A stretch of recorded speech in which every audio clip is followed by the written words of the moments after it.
정말 믿기 어려운 일이 일어났습니다. 수천 년 전 바빌론 점토판에 새겨진 한 문장이 제 인생을 완전히 뒤바꿔 놓았거든요. 삼태의 새 기둥이 동방 땅에 인을 남기리라. 처음에는 단순한 고대 기록이라고 생각했습니다. 하지만 이 예언이 실제로 한반도에서 구현되고 있다는 사실을 발견했을 때 저는 온몸이 떨렸습니다. 한국의 지리산 깊은 곳에서 찾아낸 그것은 단순한 유적이 아니었습니다. 매년 동짓날 밤 삼태성이 정확히 그 위를 지날 때만 나타나는 숨겨진 메시지가 있었거든요. 그 순간 저는 깨달았습니다. 이것은 우연이 아니라 수천 년 전부터 계획된 우주적 약속이었다는 것을요. 여러분도 이 믿을 수 없는 발견의 전말을 들으신다면 분명 저와 같은 충격을 받으실 겁니다. 지금부터 시작합니다. 영상 시작 전에 좋아요와 구독 부탁드립니다. 제가 오늘 여러분께 들려드릴 이야기는 어쩌면 믿기 어려우실 수도 있습니다. 하지만 이 모든 것은 실제로 일어난 일이고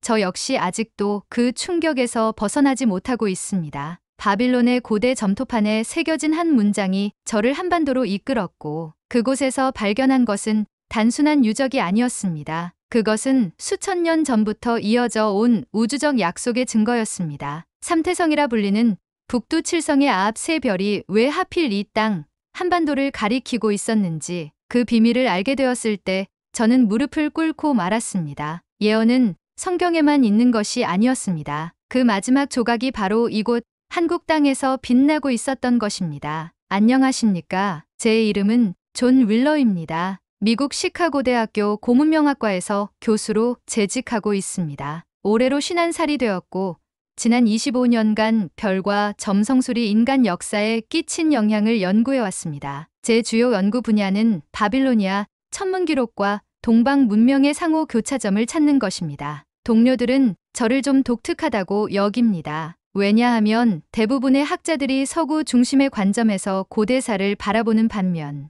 저는 동서양을 연결하는 숨겨진 고리가 분명히 존재한다고 믿어왔기 때문입니다. 제 연구실에는 세계 각지에서 수집한 천문 유물들과 고대 점토판 복사본들이 가득합니다. 학생들은 제가 별에 홀렸다고 놀리지만 저는 그 별들이 우리 인류에게 전하려는 메시지가 있다고 확신합니다. 지난 봄 일본 도쿄대학 천문고문서 연구소에서 열린 비공개 포럼에 참석했을 때의 일입니다. 그곳에서 저는 제 학문 인생을 완전히 뒤바꿔 놓을 발표를 듣게 되었습니다. 일본의 한 고고학자가 발표한 내용은 정말 충격적이었습니다. 고구려 고분벽화의 삼태성 배열이 바빌론 점토판 기록과 완벽히 일치한다는 것이었습니다. 처음에는 단순한 우연의 일치라고 생각했습니다. 하지만 그 학자가 보여준 비교 자료들을 보는 순간 저는 소름이 돋았습니다. 삼태성은 북두 칠성의 앞 세 별로 고대 점성술에서 왕권과 예언의 상징이었거든요.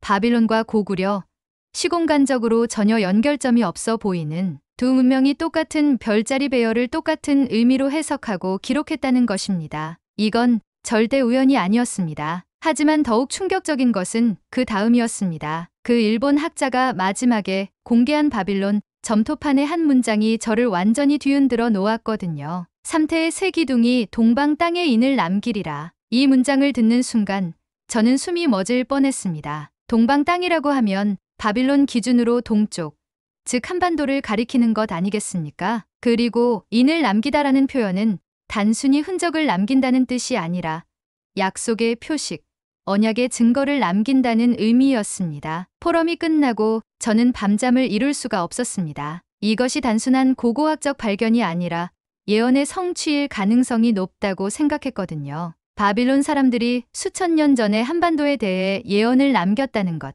이것은 제가 평생 연구해온 동서양 문명의 연결고리를 증명하는 결정적 단서였습니다. 그 발표를 듣고 난 후 제 일상은 완전히 무너져 버렸습니다. 평소에 즐겨하던 저녁 산책도, 학생들과의 대화도, 심지어 아내와의 식사 시간마저도 온통 그 예언 문장으로 가득 찼습니다. 삼태의 새 기둥이 동방 땅에 인을 남기리라. 이 문장이 머릿속에서 맴돌며 떠나질 않았거든요. 제 연구실 책상 위에는 한반도 지도와 바빌론 천문 기록들이 어지럽게 널려 있었고 동료 교수들은 제가 무언가에 홀린 것 같다며 걱정하기 시작했습니다. 하지만 저는 멈출 수가 없었습니다. 이것이 단순한 학술적 호기심이 아니라 제 인생의 모든 연구가 이 순간을 위해 준비된 것 같은 강렬한 소명감을 느꼈거든요. 밤마다 별을 올려다보며 자문했습니다. 과연 그 별들이 정말로 한반도를 가리키고 있는 것일까? 마침내 저는 확신을 가지게 되었습니다. 도서관에서 밤을 새워가며 관련 자료들을 뒤지던 중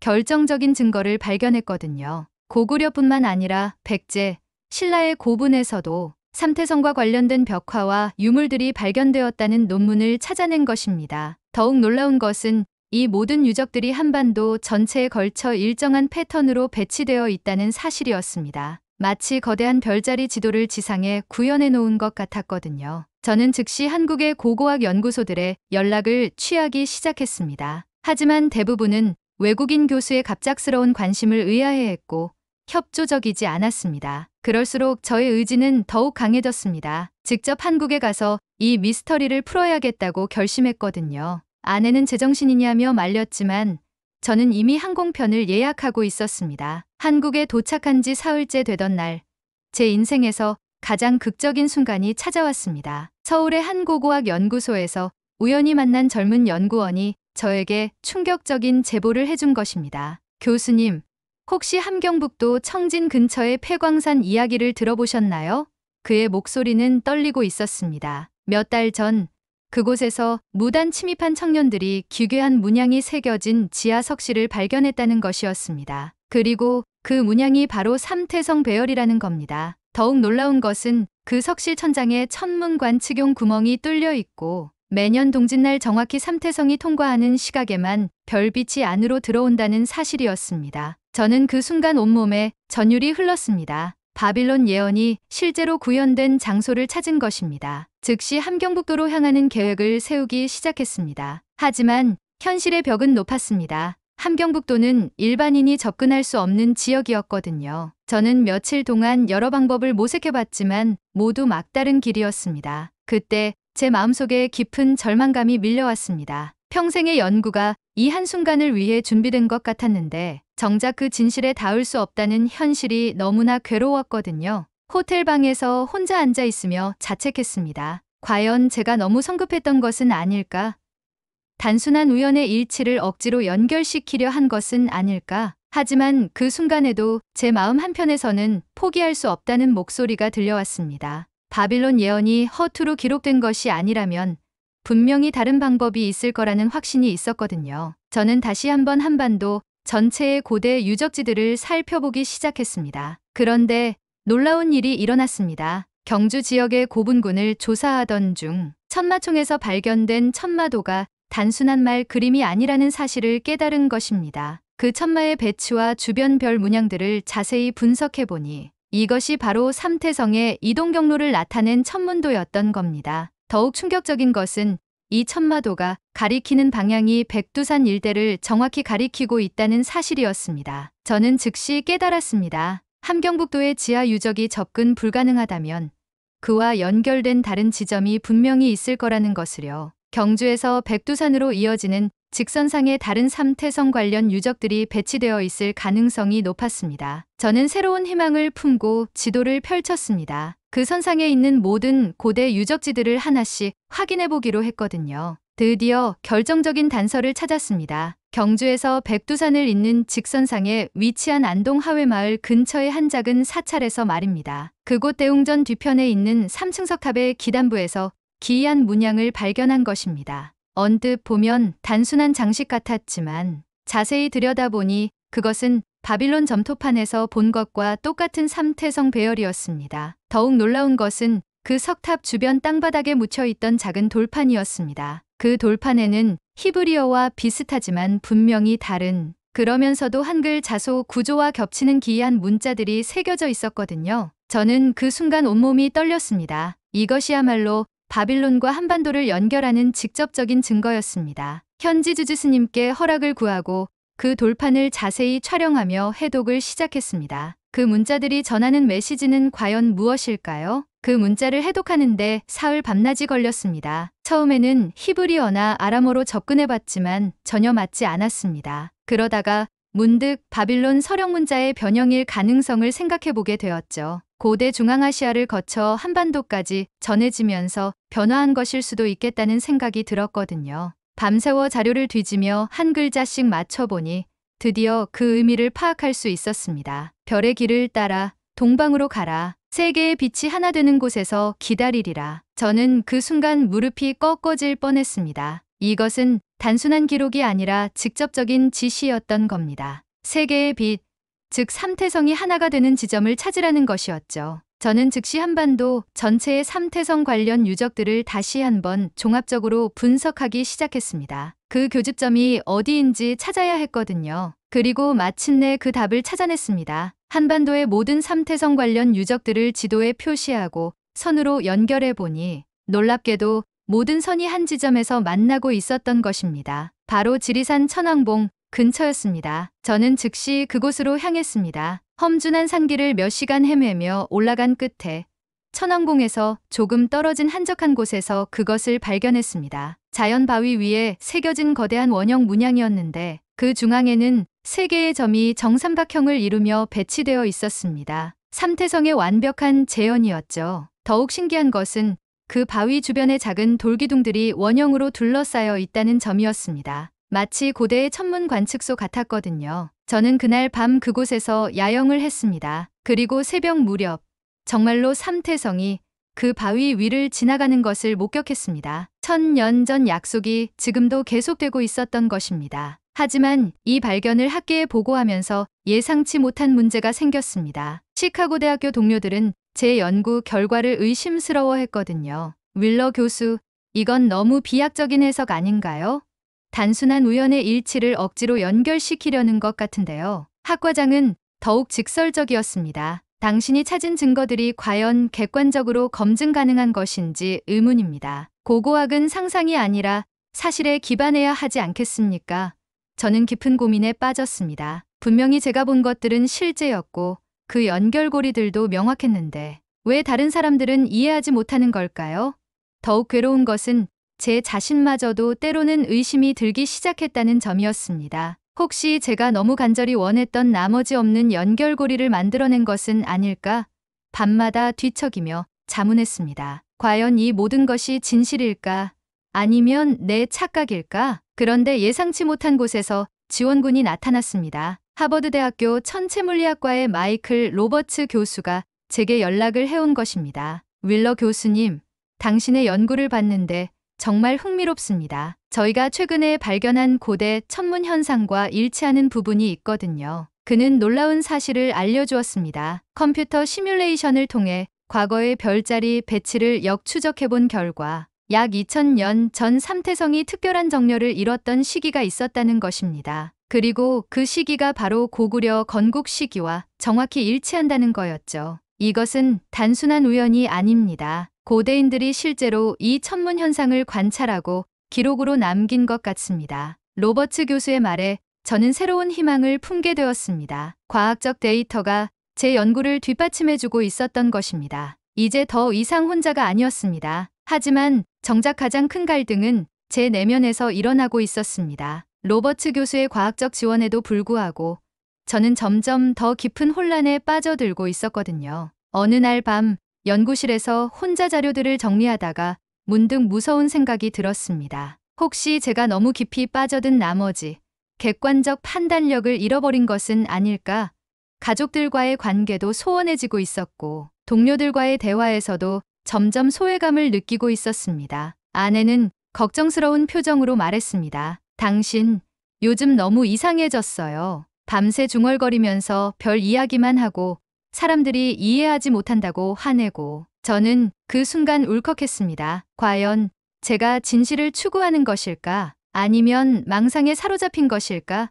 하지만 지리산에서 본 그 별빛만큼은 분명했습니다. 그것만은 제 상상이 아니었어요. 저는 마지막 확신을 위해 다시 한국으로 떠날 결심을 했습니다. 두 번째 한국행을 앞두고 제 주변 모든 것이 무너져 내렸습니다. 학과장이 제게 최후 통첩을 내린 것입니다. 윌러 교수, 이번 학기가 끝나면 당신의 연구비 지원을 중단하겠습니다. 검증되지 않은 이론에 대학의 명성을 걸 수는 없어요. 더욱 충격적인 것은 아내의 반응이었습니다. 존, 이제 그만해요. 당신이 변했어요. 예전에 합리적이고 차분했던 모습은 온데간데 없고 지금은 마치 광신도 같아요. 그녀의 말이 가슴에 비수처럼 꽂혔습니다. 하지만 저는 멈출 수 없었습니다. 그날 밤 혼자 연구실에 앉아 있으며 절규했습니다. 왜 아무도 이해해주지 않는가? 분명히 진실이 거기에 있는데 왜 모든 사람들이 저를 미친 사람 취급하는가?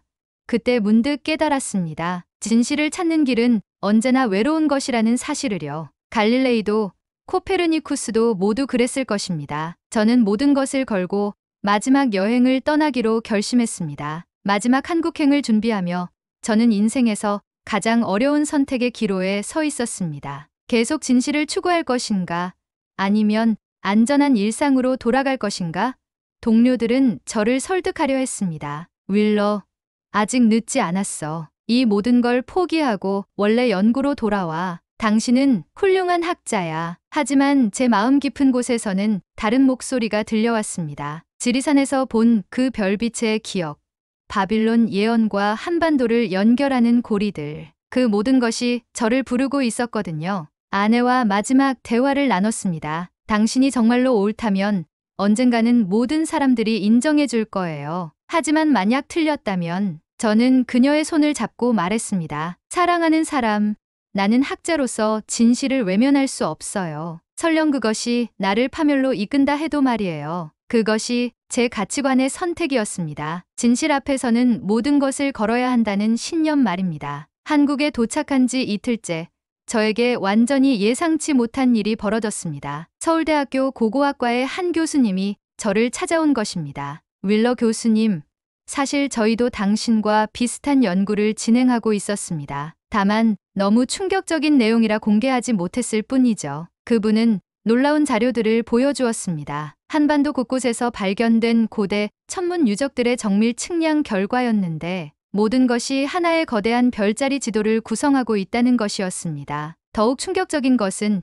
이 배치가 고대 바빌론의 지구라트 배치와 정확히 일치한다는 사실이었죠. 우리는 이것을 삼태성 네트워크라고 부르고 있습니다. 고대인들이 의도적으로 설계한 우주적 지도인 것 같아요. 저는 그 순간 온몸에 전율이 흘렀습니다. 제가 혼자가 아니었던 것입니다. 한국의 학자들도 같은 진실을 발견하고 있었던 거예요. 이제 모든 퍼즐 조각이 맞춰지기 시작했습니다. 드디어 그 순간이 왔습니다. 한국 학자들과 함께 지리산으로 향했고 이번에는 정밀한 천문 관측 장비를 가져갔습니다. 동짓날 밤 우리는 그 고대 바위 앞에서 기다렸습니다. 밤 11시 정각, 삼태성이 정확히 바위 중앙의 세 점 위를 지나가기 시작했습니다. 그런데 정말 믿을 수 없는 일이 벌어졌어요. 별빛이 바위의 문양을 비추는 순간 숨겨져 있던 다른 문자들이 나타나기 시작한 것입니다. 특수한 각도에서만 보이는 미세한 조각들이었죠. 우리는 숨을 죽이고 그 문자들을 해독했습니다. 별의 약속이 이루어지리라. 동방의 후손들이 하늘의 뜻을 이어받으리라. 저는 그 순간 무릎을 꿇고 울었습니다. 수천 년 전 바빌론에서 시작된 예언이 지금